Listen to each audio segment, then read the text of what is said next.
अभी तक आपने सुना। दोनों चुप बैठे एक दूसरे के बोलने का इंतज़ार कर रहे थे। काका चाय रख कर चले गए। तभी सौम्या के फ़ोन में लगातार नोटिफिकेशन आने लगे। उसने उठाकर खोला तो स्कूल के प्रिंसिपल ग्रुप में एक साथ काफ़ी सारे मैसेज थे। सौम्या ने उसे पढ़ते ही सुवन की तरफ सवालिया नज़रों से देखा। वो बड़े आराम से हाथ में सिगरेट पकड़े, दूसरे में कप पकड़े चाय का मज़ा ले रहा था और सोचों में डूबा हुआ बस सौम्या को देखे जा रहा था। अब आगे। सुवी, आपने मुझे बताया क्यों नहीं? सुवन, किस बारे में? सौम्या, ज़्यादा अनजान मत बनिए। हमारे स्कूल को 75 साल हो गए हैं और उसकी डायमंड जुबली एनिवर्सरी मनाने का डिसाइड किया है, जिसके लिए आपने पूरे स्कूल के स्टाफ का डिनर अरेंज किया है। सुवन, यही बताने तो मैं यहाँ तक आया था, पर मेरे बताने से पहले ही मल्होत्रा जी ने सारा क्रेज़ ख़त्म कर दिया। चलिए वेन्यू मैं तुम्हें बता देता हूँ। लोहागढ़ फार्म पूरा 2 दिन के लिए बुक है। आने वाले सैटरडे संडे स्कूल बंद रहेगा, तो फ्राइडे शाम को हम लोग यहाँ से निकलेंगे और संडे शाम को वापस आएंगे। पिकनिक का सुनते ही सौम्या के चेहरे पर बच्चों की जैसी खुशी दिखाई दे रही थी, क्योंकि 10 साल से सौम्या कहीं भी बाहर नहीं गई थी। और दूसरी खुशी उसकी ये भी थी कि वो 2 दिन तक सुवन के आसपास रहेगी। नोटिफिकेशन देखते ही रितिका का फ़ोन आया और बोली, सौम्या हम दोनों भी चलेंगे, मना मत करना, खूब मज़ा करेंगे। सौम्या, हाँ रितिका ज़रूर। कुछ देर बाद सुवन भी चला गया। सौम्या भी अपने काम में लग गई। रात को उसने दोनों बच्चों से फ़ोन करके उन्हें अपने पिकनिक पर जाने का बताया। बेटी उसके लिए बहुत खुश थी कि सौम्या धीरे धीरे लाइफ की तरह वापस आ रही है, क्योंकि बड़ी होने के कारण उसने सौम्या को तिल तिल कर मरते देखा था। अनु, मॉम आपने पापा को बता दिया? सौम्या, नहीं बेटा, अभी फ़ोन करूँगी तब बताती हूँ। सौम्या ने फ़ोन मिलाया। 9 बज रहे थे। फ़ोन उठाते ही उधर से हिमांशु बोला, हाँ सौम्या बोलो। सौम्या, हिमांशु हम लोग स्कूल स्टाफ के साथ पिकनिक जा रहे हैं, 2 दिन के बाद आएंगे। हिमांशु, अरे यार तुम तो ऐसे खुश हो रही हो जैसे एक छोटा बच्चा पिकनिक पर जाने के लिए खुश होता है। क्या करोगी जाकर? बोलो। आराम से घर में रहो, जाने दो सबको, तुम 2 दिन रेस्ट करो, कहकर हिमांशु ने फ़ोन रख दिया। सौम्या ने फ़ोन फिर से मिलाया और गुस्से में बोली, मैं पिकनिक पर नहीं जाती। तुम ऐसा करो, 2 दिन के लिए घर आ जाओ, आराम से बैठकर बातें करेंगे, और वैसे भी तुम्हें घर आए हुए याद भी नहीं कितना टाइम हो चुका है। हिमांशु, नहीं यार, सैटरडे संडे बहुत ज़्यादा बिजी हो जाता है, बहुत सारे पेंडिंग काम सैटरडे को हमें निकालने पड़ते हैं, इससे तो मैं नहीं आ पाऊँगा। सौम्या के जवाब का इंतज़ार किए बिना ही हिमांशु ने फ़ोन रख दिया। सौम्या गुस्से में फ़ोन को बेड पर दे मारा और बोली, अब तो मैं ज़रूर जाऊंगी। फ्राइडे को सारी तैयारी करके सौम्या स्कूल को निकल गई। जाते हुए काका को उसने बोल दिया कि शाम को खाना कम बनेगा, क्योंकि वो स्कूल के साथ 2 दिन पिकनिक पर जा रही है। उसने स्कूल में सबको चहकते देखा तो उसके भी चेहरे पर एक अलग चमक थी। सबको एक एक इन्वेलॉप मिल चुका था, जिसमें उनके इंक्रीमेंट का चेक था और उनके पूरे प्रोग्राम की बुकिंग और टिकट थी। आरती मैम, हम वहाँ रुकेंगे कहाँ? रितिका ने आरती से पूछा। नो आइडिया रितिका, बट सी, आरती ने जवाब दिया। सौम्या, तुझसे एक बात पूछूं? सौम्या, हाँ पूछूं। तुझे कब से परमिशन की ज़रूरत पड़ गई है? रितिका, यार आजकल तेरे चेहरे पर एक अलग ही रौनक है, कारण मुझे नहीं पता, पर जो भी है, पर अब तू ऐसे अच्छी लगती है। मैंने उस सौम्या को भी देखा है जो 10 साल बिन मौत मरी है, पर उस समय की सौम्या से ये सामने अच्छी है, तो ऐसे ही खुश रहा कर, कहकर रितिका ने सौम्या को हक कर लिया। शाम को घर जाते ही गौरव ने रितिका और सौम्या को लेकर स्कूल के बाहर ड्रॉप कर दिया, जहाँ पर सब बस के लिए खड़े थे। प्रिंसिपल सर आए। उसके बाद पूरे स्टाफ की 4 बसें 5 बजे रेडी होकर निकल पड़ी। उनके स्कूल से लोहागढ़ फार्म जाने के लिए कम से कम 2.5 घंटे लगने थे। सौम्या साथ साथ सब कुछ अपने व्हाट्सएप फैमिली ग्रुप पर अपडेट कर रही थी, जिस पर तच और अनु साथ साथ कमेंट कर रहे थे। आखिर तुमने अपने मन की ही की ना? हिमांशु का उधर से मैसेज आया। सौम्या, हाँ, जब सब अपने मन की कर सकते हैं तो मुझे करने में क्या दिक्कत है, कहकर उसे फ़ोन रख दिया और सबसे बातें करने लगी। रात 8 बजे तक वह लोग लोहागढ़ फार्म से 2.5 किलोमीटर पहले अपने रिसोर्ट अरावली प्रिंस पहुँचे। वहाँ पर पूरी बुकिंग सुवन प्रताप शर्मा के नाम से थी। वहाँ पहुँचते ही सबको सबके रूम दे दिया गया।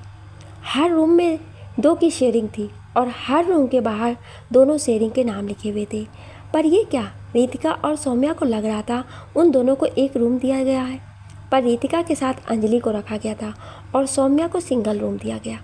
सौम्या रिसेप्शनिस्ट से बोली, मैं अकेले एक रूम में नहीं रह सकती, प्लीज़ मुझे भी कोई शेयरिंग रूम दीजिए। रिसेप्शनिस्ट, वी अंडरस्टैंड मैम, पर हमारे पास पूरे रिसोर्ट में और ट्विन शेयरिंग रूम नहीं है, इसलिए आपको जो रूम दिया गया है वो सिंगल शेयरिंग है। आपको उसमें कोई प्रॉब्लम नहीं होनी चाहिए क्योंकि आपके आसपास के रूम सारे सिंगल शेयरिंग हैं और आपके सामने वाली रूम आपके सारे फ्रेंड के हैं। सौम्या ने रूम की चाबी उठाई और लड़की के साथ अपने रूम की तरफ चल दी। वहाँ पहुंचकर उसे देखा, उसके सामने वाला रूम रितिका और अंजलि को मिला है। वो इतने में भी वो काफ़ी खुश थी कि चलो कम से कम एक रूम ना सही, आमने सामने तो है। जब दिल करेगा भागकर इनके रूम में पहुंच जाऊंगी। फ्रेश होकर वो सब नीचे डिनर के लिए गए। बुफे से डिनर लेकर जैसे ही अपने अपने टेबल पर पहुंचे, वहां पर एक अनाउंसमेंट हुई, आप लोगों के लिए बोन फायर प्रोग्राम रखा गया है, तो आप डिनर के बाद पूल साइड वाले ग्राउंड में आ जाएं।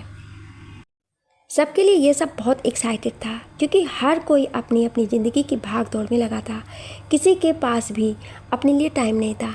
ये टाइम जो उन्होंने ज़बरदस्ती निकाला बहुत अच्छा जाने वाला था। खाना खाने के बाद जैसे ही सब ग्राउंड में पहुँचे, वहाँ का डेकोरेशन देखकर सबकी आंखें खुली रह गईं। चारों तरफ छोटे वाले बल्ब से लाइटनिंग की गई थी। फुल साइड के ग्राउंड के बीच बोन फायर था और उसी के साइड में डीजे लगा हुआ था जिस पर जो चाहे डांस कर सकता था। कम से कम 250 लोगों का अरेंजमेंट वहाँ किया गया था। सबको एक साथ रखना एक बहुत बड़ा चैलेंज था। छोटे छोटे ग्रुप बनाकर सब अपने आप में खेलने में, डांस करने में, गाना गाने में व्यस्त थे। सौम्या वहाँ से उठी और पूल के पास जाकर बैठ गई। उसने अपनी जीन्स को ऊपर फोल्ड किया और पैर पूल में लटका लिए और पानी के साथ खेलते हुए धीरे धीरे कुछ सोचने लगी। उसका चेहरा झुका हुआ था जिसके कारण उसकी आंखें नहीं दिख रही थी, पर उसकी आंखों से टप टप गिरती पानी की बूंदों पूल के पानी को भी बेचैन करने के लिए काफ़ी आतुर थी। सब अपने आप में व्यस्त थे, पर कोई था जो दूर से खड़ा उसकी उस तकलीफ को अंदर ही अंदर महसूस कर रहा था। जब बहुत देर तक वो वैसे ही वहीं बैठी रही, उसे ढूंढते हुए रितिका वहाँ आई और पीछे से आकर उसे रितिका ने एकदम से धाप कर दिया। सौम्या अपने ध्यान में बैठी थी, खुद को संभाल ना सकी। जरा सा धक्का लगते ही थम से पूल में जा गिरी। 9 फीट के पूल में सौम्या पानी में हिचकोले खाने लगी। हेल्प हेल्प, रितिका चीख चीख कर बुला रही थी, पर डीजे की आवाज़ इतनी तेज़ थी कि उसकी आवाज़ किसी के कानों तक नहीं पहुंच पा रही थी। तभी ऊपर से सुवन ने देखा, आओ देखा ना ताओ, सिगरेट फेंकता हुआ तेज़ी से भागते हुए नीचे आया और बिना कुछ सोचे समझे पानी में कूद गया और सौम्या को पूल से बाहर ले आया। ज़्यादा देर पानी में रहने से वो बेहोश हो गई। उसने उसे गोद में उठाया और होटल के अंदर तेज कदमों से चला गया। कॉल द डॉक्टर इमीडिएटली कहकर वो सौम्या को उसके रूम की तरफ ले गया। उसके पीछे पीछे रितिका भी वहाँ आ गई। सुवन को देखकर उसके सारे फ्यूज़ उड़ गए थे। उसे अपनी नौकरी जाती दिख रही थी। सुवन ने उसे बेड पर लिटाया। जैसे ही घूमा, पीछे रितिका को देखकर उस पर बरस पड़ा। यू इडियट, दिमाग से पैदल हो क्या, जो ऐसे बच्चों जैसी बचकानी हरकतें कर रही थी? इसे अगर कुछ हो जाता तो? सोचा भी तुमने? सॉरी सर, मैंने जानकर नहीं किया, रितिका ने आंखों में आंसू लिए हुए बोला। सुवन ने 2 सेकंड लगाकर खुद को कंट्रोल किया, फिर रितिका से बोला, इट्स ओके, मैं रूम से बाहर जा रहा हूँ, तुम इसके कपड़े बदल दो। ज़्यादा देर गीले में रहेगी तो ठंड पकड़ लेगी। डॉक्टर आ ही रहा होगा। रितिका, जी सर कहकर उसने बैग से सौम्या के कपड़े निकाले और बदल दिए। गीले कपड़े लॉन्ड्री बैग में डाल दिए। तब तक सुवन भी डॉक्टर को लेकर आ गया। उसे देखने के बाद डॉक्टर बोला, नथिंग सीरियस मिस्टर शर्मा, बस ये डर से बेहोश है, मैं इंजेक्शन दे देता हूँ, कुछ देर में होश में आ जाएगी कहकर उसने इंजेक्शन दिया और चला गया। सुवन, रितिका जी तुम भी जाओ, मैं यहीं बैठा हूँ, इसे होश आते ही मैं बुला लूँगा। रितिका, बट सर ये सब मेरी गलती से हुआ है, सो प्लीज़ आप जाएं, मैं यहाँ रुकती हूँ। सुवन, तुम्हारी बात ठीक है, पर एक जिम्मेदारी स्कूल बोर्ड डायरेक्टर होने के कारण तुम सबकी केयर करना मेरी ड्यूटी है। सो तुम जाओ और बाकी सब के साथ इंजॉय करो, और वहाँ इस हादसे के बारे में किसी से मत कहना, सब बेकार की टेंशन करेंगे, मैं यहीं बैठा हूँ। जी सर, कहकर रितिका चली गई।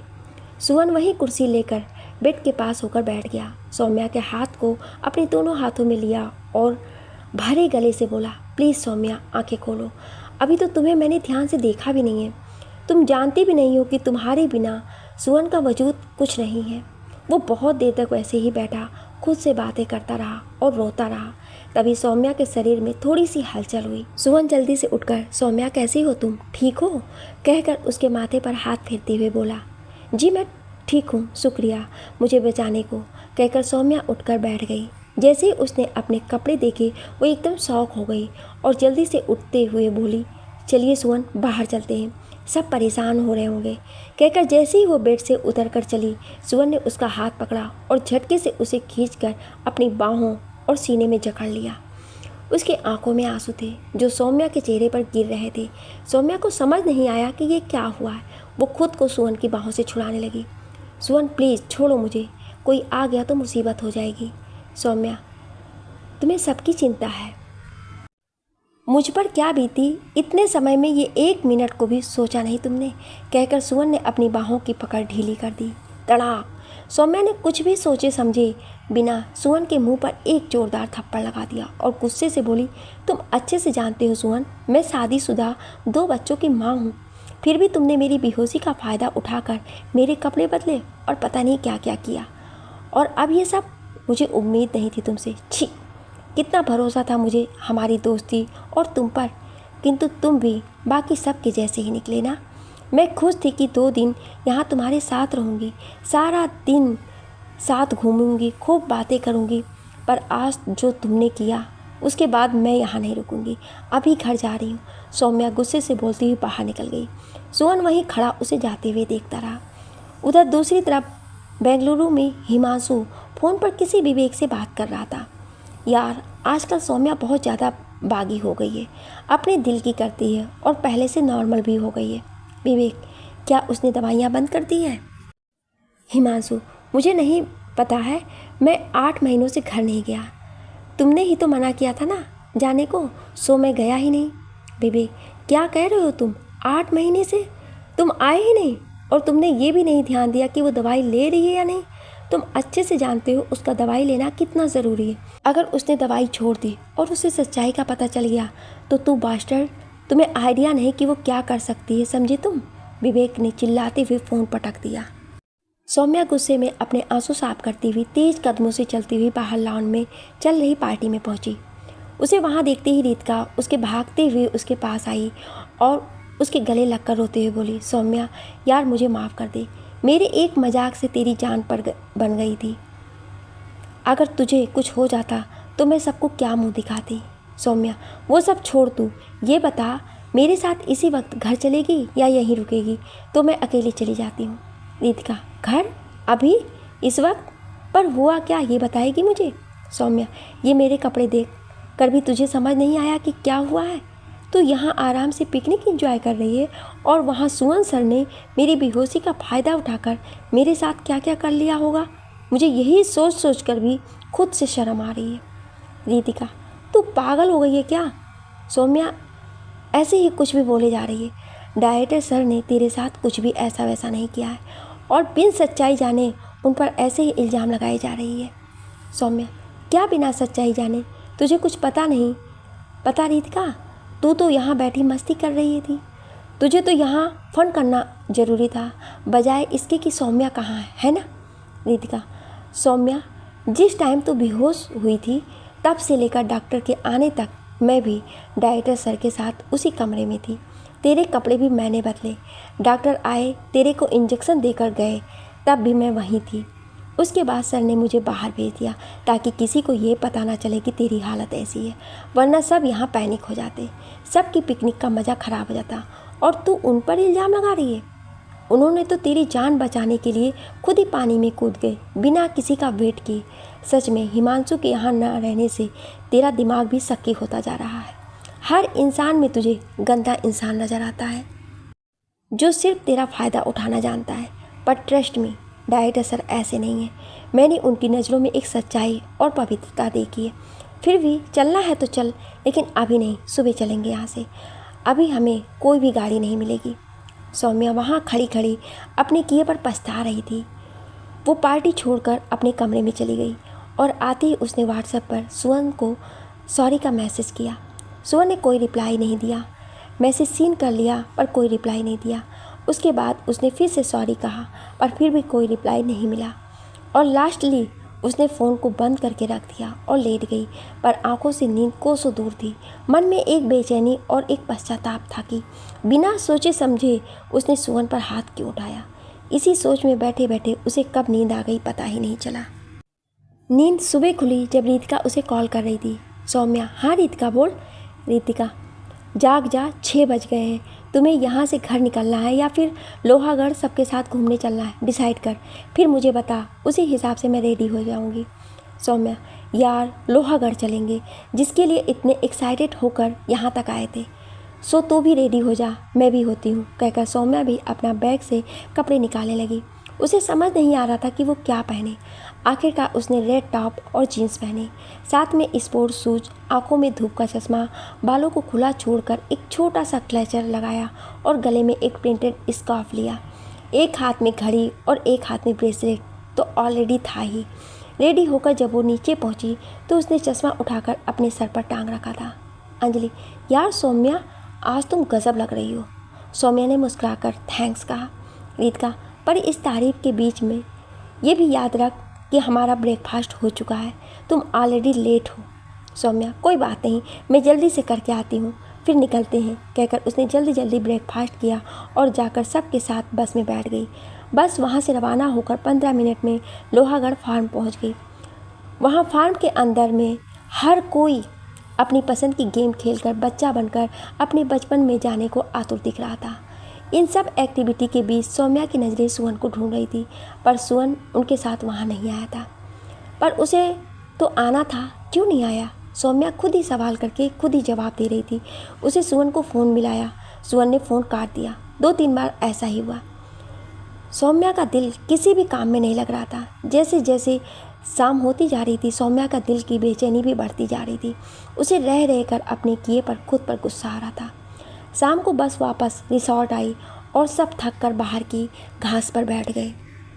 सौम्या ने रिसेप्शनिस्ट से जाकर पूछा, एक्सक्यूज़ मी प्लीज़, मिस्टर सुवन प्रताप शर्मा का रूम नंबर क्या है? रिसेप्शनिस्ट, 1090। सौम्या, क्या वे रूम में है या बाहर गए हैं? रिसेप्शनिस्ट, मैम वो रूम में ही है। Saumya, okay thanks. ये सौम्या ने बाहर की तरफ देखा, सब वहीं लॉन में बैठे चाय पी रहे थे। वो सीधा रूम नंबर 1090 में पहुंचती है और जाकर नॉक करती है। अंदर आ जाओ, दरवाज़ा खुला है। अंदर से आवाज़ आई। सौम्या ने हल्के से दरवाजे को धक्का दिया और कमरे में जा पहुंची। उसे देखा, सामने टेबल पर लैपटॉप रखी सुवन कुछ कर रहा था। दरवाजे की तरफ उसकी पीठ थी। सुवन जी। अंदर जाते ही सौम्या ने हल्के से आवाज़ लगाई। सुवन उसकी आवाज़ सुनते ही एकदम कुर्सी से घूमकर बैठ गया। सुवन, अरे सौम्या तुम यहाँ इस वक्त? कैसी रही तुम्हारी पिकनिक? सौम्या, बहुत अच्छी थी। तुम क्यों नहीं आए? सुवन, क्योंकि मुझे बहुत काम था इसलिए नहीं आ पाया। सौम्या, काम था या मुझसे नाराज़ थी? सुवन, नहीं सौम्या, मैं तुमसे नाराज़ नहीं बल्कि खुद से नाराज़ था, क्योंकि इतने टाइम में भी तुम मुझे पहचान ना सकी। सौम्या अपसेट होते हुए, सुवन गलती मेरी थी, मुझे तुम्हारी बात समझनी और सुननी चाहिए थी, पर हमेशा की तरह मैं बिना कुछ सुने समझे रिएक्ट कर गई। हो सके तो मुझे माफ़ कर देना। इतना कहते हुए सौम्या की आंखों में पानी भर आया। जैसे ही सुवन ने उसकी शक्ल देखी, सौम्या के पास आया और बोला, सौम्या तुम रो मत, मैं तुम्हारी आंखों में पानी नहीं देख सकता, बाकी सब बर्दाश्त है, कहकर उसके गालों पर आए आंसू साफ करने लगा। सौम्या सुवन के सीने से लग गई और रोते हुए बोली, मुझे माफ़ कर दो। सुवन ने भी उसे कसकर अपनी बाहों में जकड़ लिया। दोनों की आंखों से बह रहे आंसू उन दोनों के निश्चल प्रेम की कहानी बयां कर रहे थे। वो प्रेम जो दोनों के दिल में एक दूसरे के लिए तो था, लेकिन समाज और सामाजिक रिश्तों के चलते बाहर नहीं आ पा रहा था। पर आज दोनों उस प्रेम के भंवर में गोते खा रहे थे और एक दूसरे को बिना कुछ कहे अपने दिल का हाल बयां कर रहे थे। तभी सौम्या का फ़ोन बजने लगा। सौम्या ने उस पर आता हुआ नाम देखा, उसके चेहरे का रंग बदल गया, उसे पसीने आ गए और हाथ कांपने लगे। बिना सुवन से कुछ भी कहे वो वहाँ से अपने कमरे की तरफ भाग ली। सौम्या, सौम्या सुनो तो सही, क्या हुआ मुझे बताओ तो। सुवन से पीछे से आवाज़ देता रहा, पर सौम्या बिना रुके वहाँ से अपने रूम में भाग गई। सुवन उसे आवाज़ देता रहा, पर वो जाकर अपने कमरे में ही रुकी, दरवाज़ा बंद किया और शांत फ़ोन को देखने लगी। तभी फ़ोन दोबारा बजने लगा। कांपते हाथों से फ़ोन उठाया और कांपती आवाज़ में हेलो बोली। हेलो सौम्या, कैसी हो तुम? मैं ठीक, डॉक्टर विवेक, सौम्या ने जवाब दिया। विवेक, तुम्हें मेरे पास विजिट के लिए आना था, तुम आई क्यों नहीं? सौम्या, मुझे ना वो एक्चुअली टाइम नहीं मिला। विवेक, तो आज आ जाओ, मैं क्लिनिक में हूँ। सौम्या, आज तो मैं स्कूल स्टाफ के साथ पिकनिक पर आई हूँ। क्या? तुमने स्कूल कब से जाना शुरू कर दिया और कौन सा स्कूल ज्वाइन किया तुमने? क्या तुमने वहाँ के प्रिंसिपल को अपनी दिमागी हालत का नहीं बताया? क्या जो उसने तुम्हें जॉब पर रख लिया? विवेक, मैं पागल नहीं हूँ, समझे तुम? सौम्या ज़ोर ज़ोर से चिल्लाई जा रही थी। उसके चिल्लाने की आवाज़ पूरी रिसोर्ट में गूंज रही थी। सब अपने अपने रूम से बाहर आ गए। रितिका ने उसका दरवाज़ा नॉक किया, पर वो लॉक था। सबने दरवाज़ा खटखटाना शुरू किया। आवाज़ सुनकर प्रिंसिपल और सुवन भी वहीं आ गए। क्या हुआ? तुम सब इस वक्त यहाँ क्या कर रहे हो? प्रिंसिपल ने पूछा। रितिका, सर सौम्या का दरवाज़ा लॉक है और वो पता नहीं क्या हुआ है, वो बहुत चिल्ला रही है, दरवाज़ा भी नहीं खोल रही है। सुवन के इशारे पर प्रिंसिपल से सबको वहाँ से जाने को कहा, पर सब वहीं खड़े रहे। सुवन ने रिसेप्शनिस्ट से मास्टर की लेकर आने को कहा। सौम्या की आवाज़ धीरे धीरे बढ़ती घटती जा रही थी। लड़के ने लॉक खोल दिया और पीछे हट गया। सुवन ने सबको हाथ से वहीं रुकने का इशारा किया और रितिका से बोला, रितिका, जब तक मैं ना कहूँ आप में से कोई अंदर नहीं आएगा, और सर आप सिक्योरिटी को बुला लें। इतना कहकर सुवन धीरे से दरवाज़ा खोलकर अंदर गया। पूरे रूम में अंधेरा हो रखा था। पैर से दरवाज़ा वापस धकेल दिया। अंधेरे में आइडिया लगाकर लाइट जलाई। पूरा कमरा अस्त व्यस्त था। सारा सामान पूरे कमरे में फैला पड़ा था और सौम्या रूम में कहीं भी नहीं थी, पर उसकी बहुत ही हल्की हल्की आवाज़ बाथरूम से आ रही थी। सुवन ने जैसे ही बाथरूम का दरवाज़ा खोला, सौम्या पाट और बाथटब के बीच में बैठी अपने दांतों ने अपनी कलाई काट रही थी और ज़ोर ज़ोर से चिल्ला रही थी, विवेक, मैं पागल नहीं हूँ, तुम पागल हो, सब पागल हो, मैं नहीं। सुवन ने उसका ये रूप कभी इमेजिन भी नहीं किया था, जो सौम्या कुछ देर पहले तक बहुत ही प्यारी गुड़िया जैसी सुवन के बाहों में थी। अब उसी सौम्या का टॉप बीच में से दो हिस्सों में फटकर उसकी बाहों में झूल रहा था। उसके अंदरूनी कपड़े सिर्फ उसके शरीर पर थे और उसके सारे बाल गीले होकर यहाँ वहाँ फैलकर उसके जिस्म को छिपाने का प्रयास कर रहे थे। उसकी ऐसी हालत देखकर सुमन वहीं बाथरूम के दरवाजे के पास ठिठक गया। उसने बेडशीट खींचकर सौम्या के ऊपर डाली और प्रिंसिपल को फ़ोन किया कि रूम में सिर्फ रितिका को भेजो, बाकी सबको रूम में जाने को कहो। प्रिंसिपल, ओके, पर मिस्टर शर्मा वहाँ अंदर चल क्या रहा है? सुमन, कुछ नहीं मल्होत्रा जी, शायद सौम्या सपने में डरकर चिल्ला रही है, आप रितिका को भेजो। प्रिंसिपल ने सबको वही कहकर कि सौम्या सपने में डर गई है, परेशान मत हो, सब अपने अपने कमरे में जाओ, सबको भेज दिया और रितिका को सौम्या के पास जाने को कहा। जैसे ही वो सौम्या के पास पहुंची, सुमन ने उसे बाथरूम की तरफ इशारा किया और उसके पीछे चलते चलते वो वहीं पहुंचा।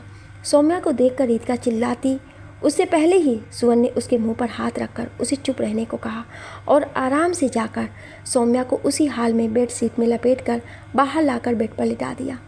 सौम्या अभी आंखें बंद किए रोई जा रही थी। बाजू पर जगह जगह काटने से खून निकल रहा था, जिस पर सुवन ने अपना रुमाल बांध दिया। उसकी हालत देखकर रितिका का रोना भी रुक नहीं रहा था।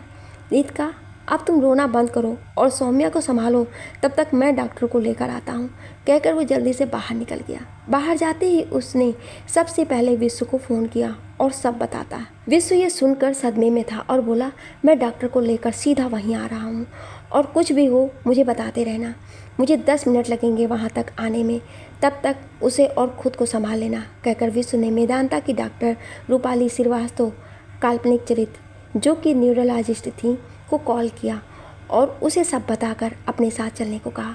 वो विश्व की कॉलेज की दोस्त भी थी, सो उसने मना नहीं किया और विश्व के साथ चली गई। वहाँ जाकर उसने एग्जामिन करने के बाद पूछा, ये इसके साथ कब से हो रहा है? तो किसी के पास कोई जवाब नहीं था। सबने रितिका की तरफ देखा तो रितिका बोली, करीब 5 साल से। डॉक्टर रूपाली, तो इसका इलाज कौन कर रहा है?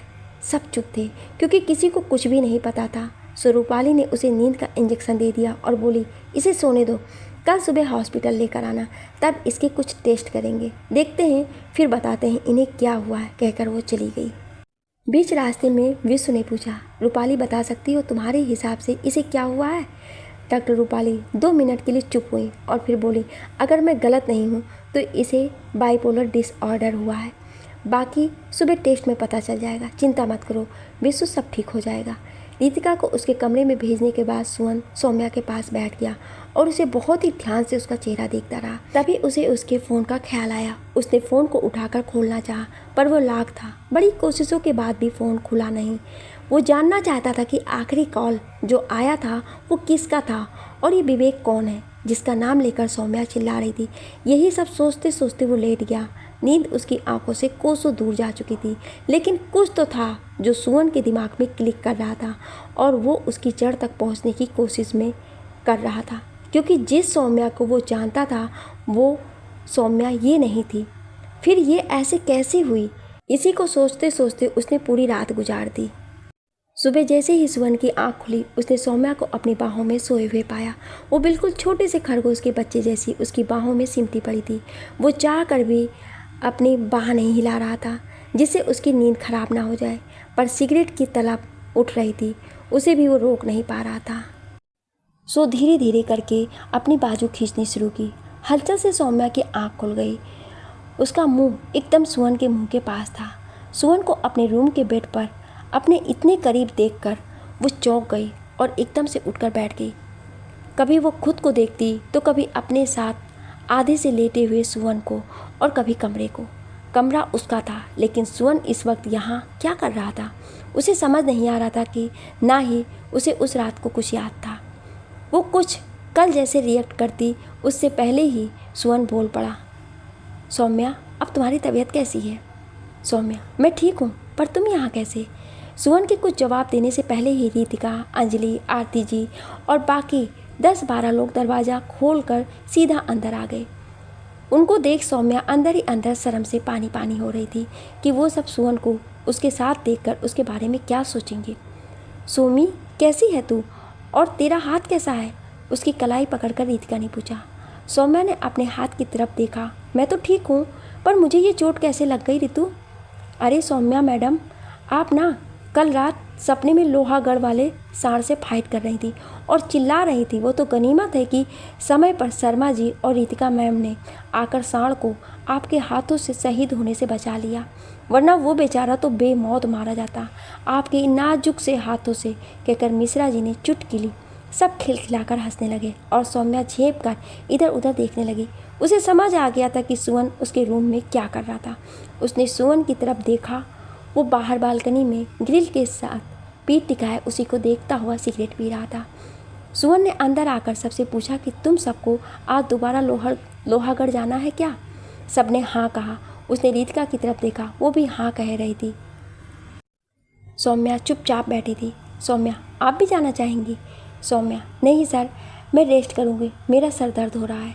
सुमन ने उसके लिए चाय ऑर्डर की और अपने रूम में चला गया। घर से फ़ोन आया तो उसने बताया कि वो बिज़नेस मीटिंग में है, कल आएगा। घर वालों ने भी पूछकर अपनी जिम्मेदारी पूरी कर ली। फ़ोन हाथ में लिए और चाय पीते हुए सुमन अपने घर वालों के बारे में सोचने लगा। यहाँ उनकी पत्नी अवंतिका है जो पॉलिटिशियन की बेटी होने के कारण अपना कैरियर उसी में बनाने में लगी है। बेटा इंडिया से बाहर पढ़ने गया था, वापस आया नहीं। भैया भाभी और उनके बच्चे सुमन की दौलत पर ऐश कर रहे हैं। सुमन की तकलीफ़ का माँ के सिवा किसी को नहीं पता है। सुमन जिस लड़की से प्यार करता था वो दुनिया की भीड़ में कहीं खो गई।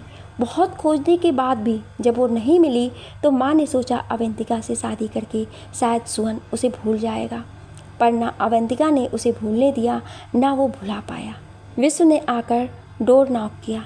आ जाओ, खुला है, सुमन ने जवाब दिया। विश्व आकर बैठ गया।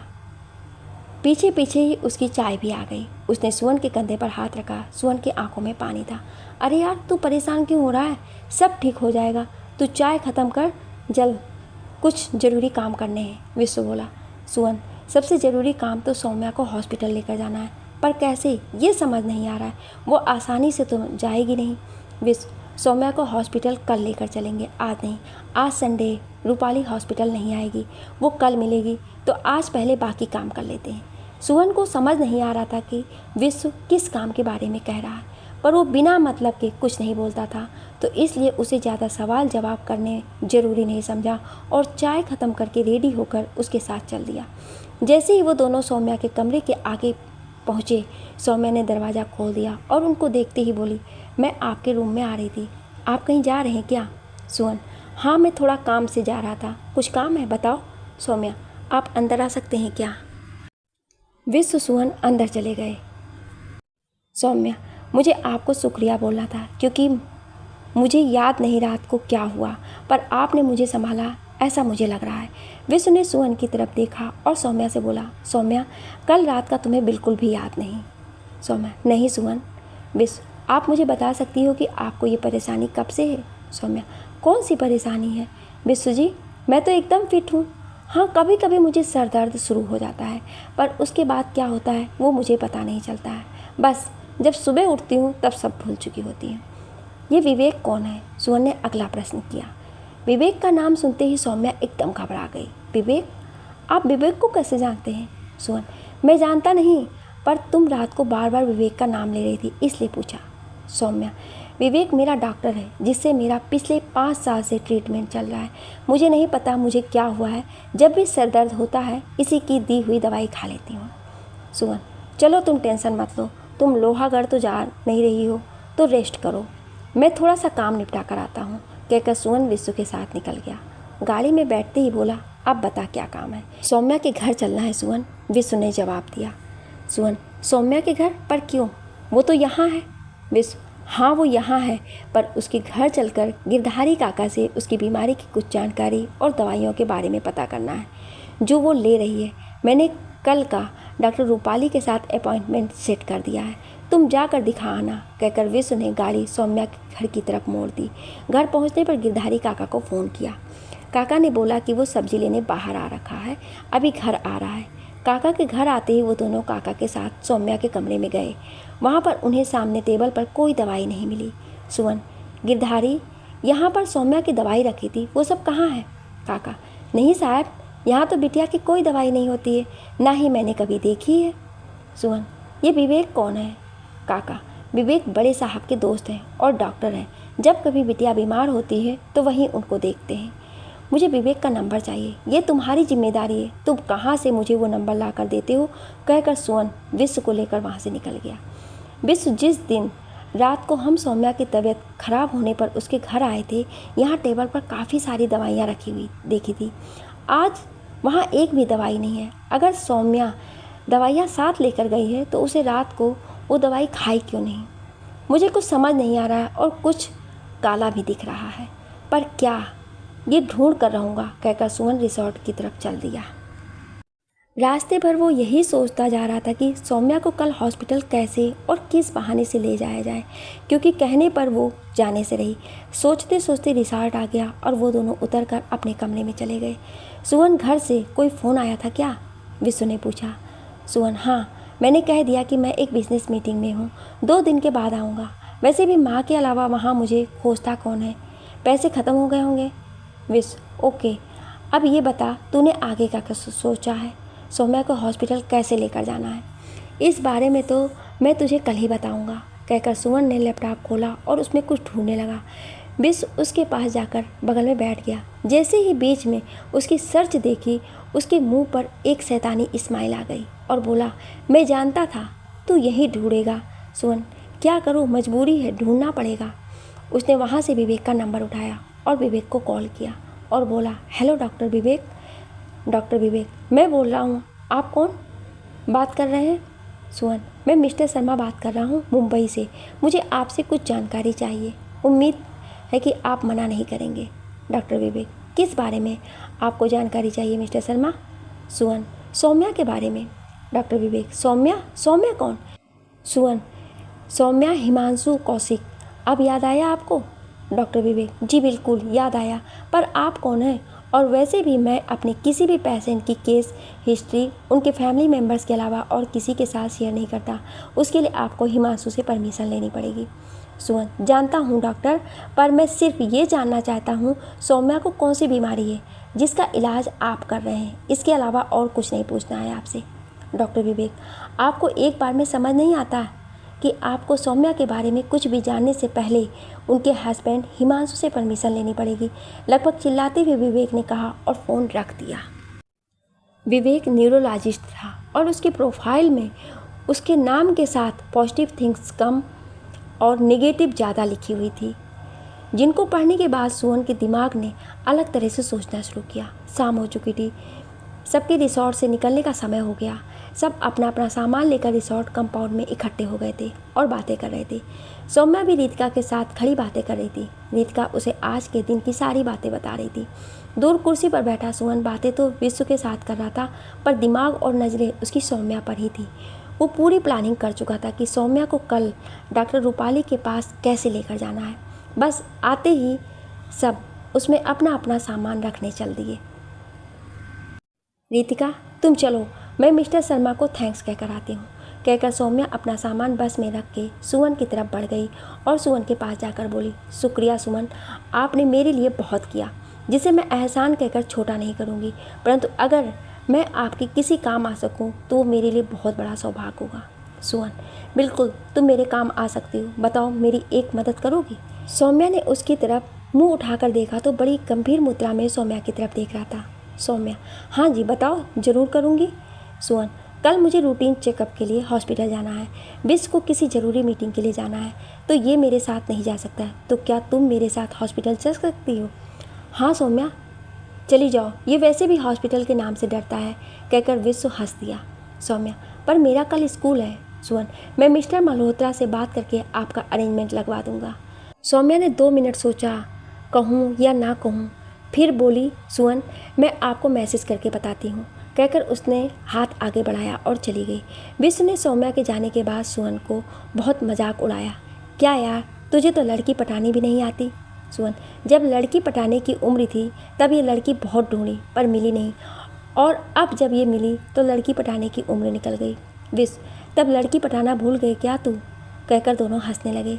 जाते जाते रास्ते में सौम्या ने रितिका को सुवन के बारे में बताया तो रितिका बोली, यार तुझे उनकी मदद करनी चाहिए, उन्होंने तेरी बहुत हेल्प की है, मैं अकेली तुझे नहीं संभाल सकती थी जो तेरी हालत थी।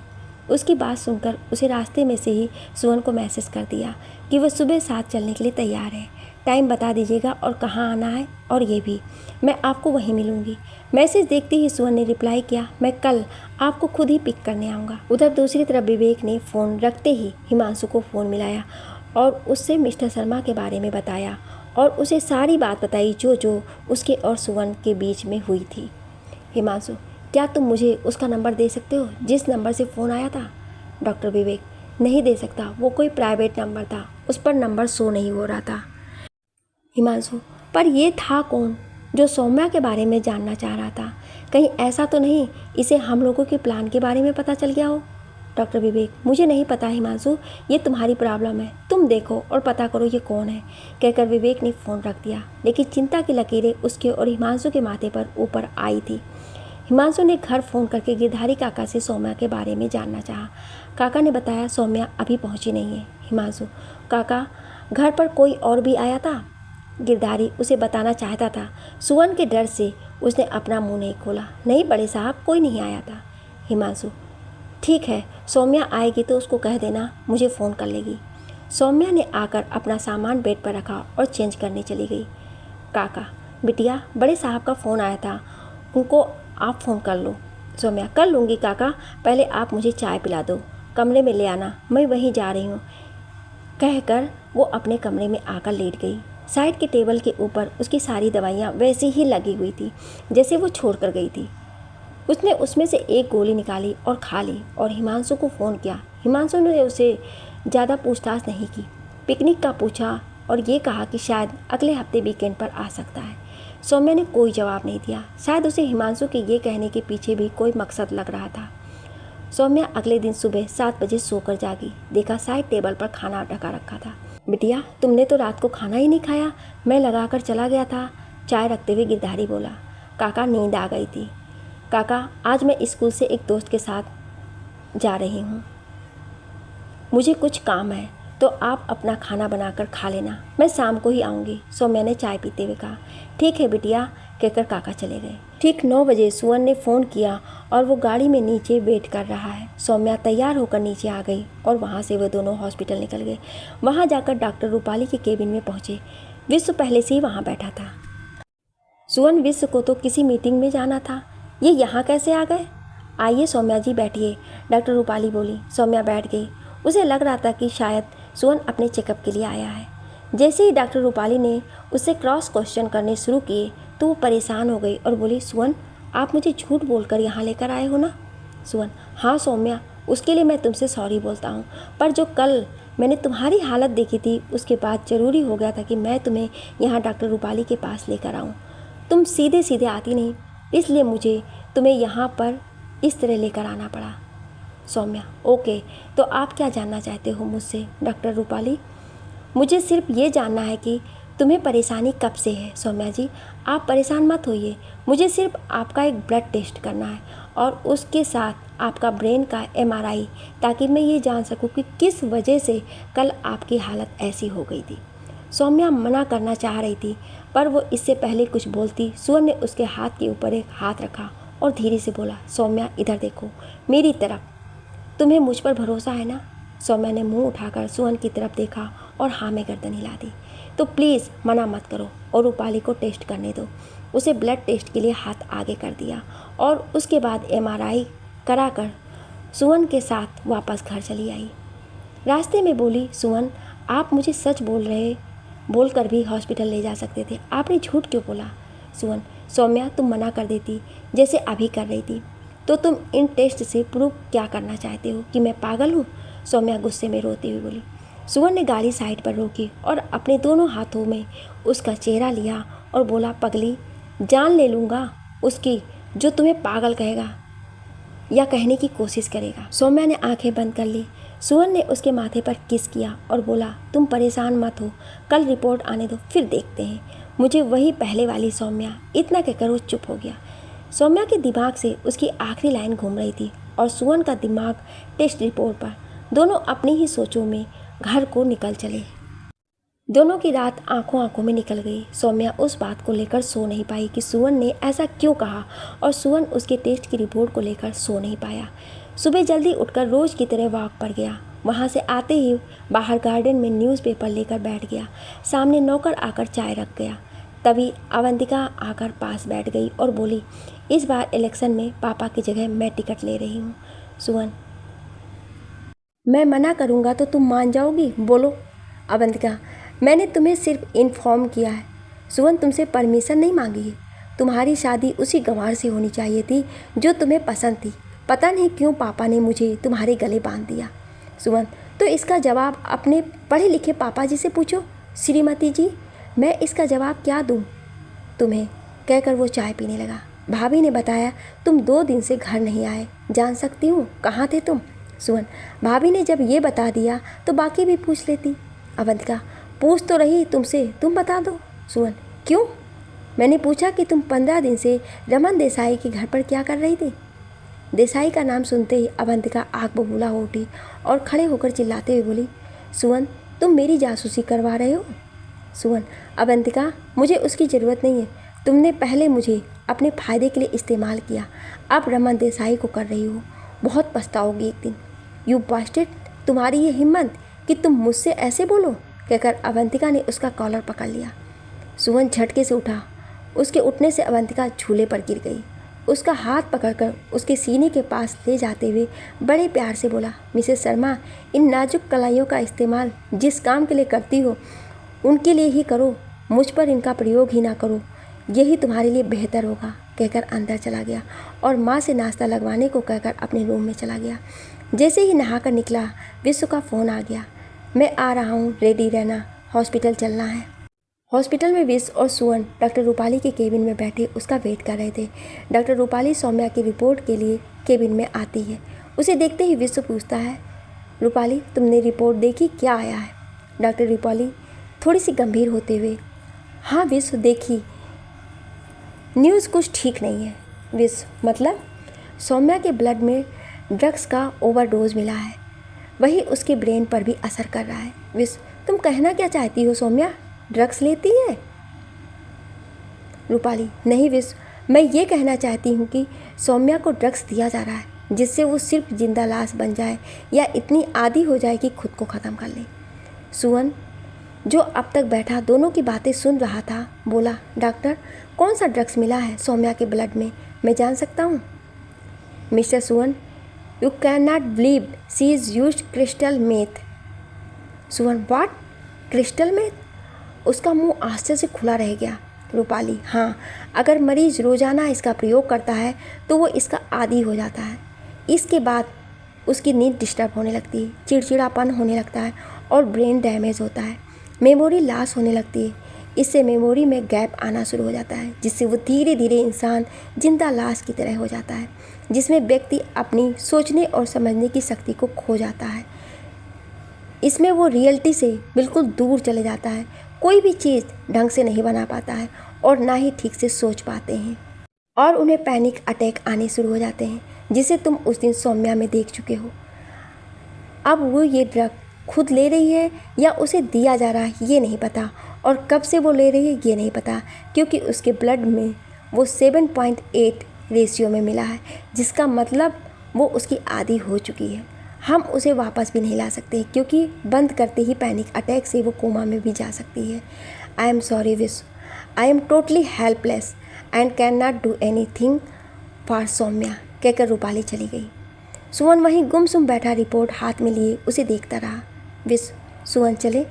सुवन ने विश्व को पेट से पकड़ा और फूट फूट कर बच्चों की तरह रोने लगा। विश, मैं उसे कुछ नहीं होने दूंगा, उसे दोबारा खुद से दूर नहीं जाने दूंगा, चाहे मुझे उसके लिए कुछ भी करना पड़े। विश उसे प्यार से सहलाते हुए चुप कराता रहा। जब वो तसल्ली से रो चुका तो विश्व के साथ चल दिया। गाड़ी मैं चलाता हूँ, तू साथ वाली सीट पर बैठ आराम से, विश्व बोला। सुवन चुपचाप बैठ गया। विश्व, तुझे पता है जब मैंने उसे पहली बार हॉस्पिटल में देखा था तब से लेकर आज तक मैंने उसे सिर्फ उसकी आंखों से पहचाना है, क्योंकि उन्हीं आंखों ने मुझे जीने की राह दिखाई थी, वरना मैं तो उसी दिन मर गया था जिस दिन मेरा एक्सीडेंट हुआ था। अब मुझे उसको इस दर्दनाक मौत वाली ज़िंदगी से बाहर निकालना है, ये जानना है कि वो ड्रग्स क्यों ले रही है। विश, पर तू ये कैसे करेगा? सुवन, देखता हूँ। विश, पर एक बात याद रखना, उसे ये बात पता नहीं चलनी चाहिए कि हम जानते हैं कि वो ड्रग लेती है। विश, ठीक है, जैसा तू कहे। तभी सुवन के फ़ोन पर सौम्या का फ़ोन बजना शुरू हो जाता है। वो फ़ोन उठाता है। सौम्या, हेलो सुवन, रिपोर्ट में क्या आया है? सुवन, कुछ नहीं, तुम्हारी रिपोर्ट नॉर्मल है। अभी तुम कहाँ हो? सौम्या, मैं स्कूल से निकली हूँ, घर जा रही हूँ। सुवन, ठीक है, मैं शाम को तुम्हें घर पर आकर मिलता हूँ, शाम की चाय साथ पियेंगे, कहकर फ़ोन रख देता है क्योंकि वो अपनी आवाज़ को स्थिर नहीं कर पा रहा था। विश्व ने उसके कंधे पर हाथ रखकर उसे तसल्ली दी। घर जाकर सुवन सीधा बाथरूम में गया, शावर चलाकर तब तक उसके नीचे खड़ा रोता रहा जब तक उसका दिल और दिमाग शांत नहीं हो गए, या यूं कहे उसकी आंखों में आंसू ख़त्म ही नहीं हो रहे थे। उसके बाद वो एक सुकून और एक शांति के साथ ऑफिस में आकर बैठ गया। विश्व कभी लैपटॉप और कभी सुवन को देख रहा था। शायद उसके दिमाग में चल क्या रहा है उसे पढ़ने की कोशिश कर रहा था। शाम को सौम्या चाय पीती हुई बालकनी में बैठी सुवन को मैसेज कर रही थी, तुम तो शाम को चाय पीने मेरे घर आ रहे थे, पर कहाँ रह गए? मैं पी रही हूँ। सुवन, पीछे पलट कर देखो। सौम्या ने पीछे देखा, सुवन उसके पीछे खड़ा था। वो सामने कुर्सी पर बैठ गया और सौम्या से बोला, सुवन, सौम्या मेरी दोस्ती बनोगी? सौम्या, दोस्त? मैं तुम्हारी ऑलरेडी हूँ। सुवन, क्या हो गया है तुम्हें? सुवन, वैसी दोस्त नहीं, दोस्त कुछ खास, जो मैं तुम्हें मानता हूँ, तुमसे हर बात शेयर करता हूँ और हर अपनी तकलीफ बताता हूँ, बोलो बनोगी ऐसी दोस्त? सौम्या 2 मिनट चुप रही। सुवन की शक्ल देखकर हल्के से सर हाँ में हिला दी, फिर बोली, दोस्त से कुछ खास ही हो तुम। एक बात और जाननी थी मुझे तुमसे, तुमने कल कहा था सुमन कि तुम एक बार मुझे खो चुके हो, दोबारा नहीं, इसका क्या मतलब था? सुवन चुपचाप बैठा सौम्या के चेहरे की तरफ देखता रहा, फिर हंसते हुए बोला कि वो तो मैंने ऐसे ही मजाक में कह दिया था, मेरी बातों पर दिमाग मत लगाया करो, कहकर वो अपनी चाय पीने लगा। कुछ देर वैसे ही बैठने के बाद उसने हाथ आगे किया और बोला, सौम्या मेरी एक अमानत तुम्हारे पास है, तुम दोगी क्या मुझे? कौन सी अमानत? सौम्या ने हैरानी से पूछा। उसने सौम्या का हाथ पकड़ा और बोला, ये। सौम्या हैरान होते हुए, ये तुम्हारा है सुमन? तो तुमने इतने दिन से क्यों नहीं बोला? क्योंकि ये मेरे हाथ से अच्छा तुम्हारे हाथ में लगता है। बस इसे पहले अनजान अमानत समझ कर रखी थी, अब सुमन की समझ के रखना। तभी विश्व का वीडियो कॉल आया और बोला सौम्या की तरफ करो, जरा मुझे उससे बात करनी है। सुमन ने फ़ोन सौम्या की तरफ घुमा दिया। हाल पूछने के बाद विश्व बोला सौम्या ये ब्रेसलेट सुमन का है। सौम्या जानती हूँ विश्व जी, अभी अभी सुमन ने बताया, तभी आप उस दिन इतनी जांच पड़ताल कर रहे थे इसे लेकर, आप समझी मैं। सौम्या सही कहा तुमने, तुम नहीं पर मैं जानता हूँ कि सुमन ने तुम्हें कहाँ कहाँ नहीं ढूंढा, इतने साल लगा दिए, कितनी रातें ये सोया नहीं है, कहकर विश्व ने फ़ोन रख दिया। सौम्या ने सामने देखा, सामने बैठा सुमन उसकी तरफ देखा तो रो रहा था, लेकिन उसकी आंखों में अपने आप पानी नदियों की तरह बह रहा था। सुमन तुम रो क्यों रहे हो, कहकर वो अपनी कुर्सी से उठकर सुमन की कुर्सी तक पहुंची। जैसे ही वो थोड़ा सा उसकी तरफ झुकी, सुमन ने उठकर उसे गले से लगा लिया और बोला तुम्हें कभी भी खुद से दूर नहीं जाने दूंगा। वो एक ऐसा एहसास था जिसे चाह कर भी सौम्या खुद से अलग नहीं कर पाई, और उसके बाद भी सुमन की पीठ पर घेरा बनाकर दोनों एक दूसरे में समाये कितनी देर वहाँ वैसे ही खड़े रहे। दोनों ही इस बात से अनजान थे, पर कोई था जो उन्हें देख रहा था और देखने के साथ साथ मन ही मन कुछ प्लान भी बना रहा था। पर क्या दोस्तों, क्या सुमन जान पाएगा सौम्या नशा किस वजह से करती है? सुमन कैसे सौम्या को उसके नशे की आदत से बाहर कर पाएगा? ये कौन था जो चुपके से उन दोनों को देख रहा था? इन सब सवालों के जवाब जानने के लिए सुनिए अगले भाग में।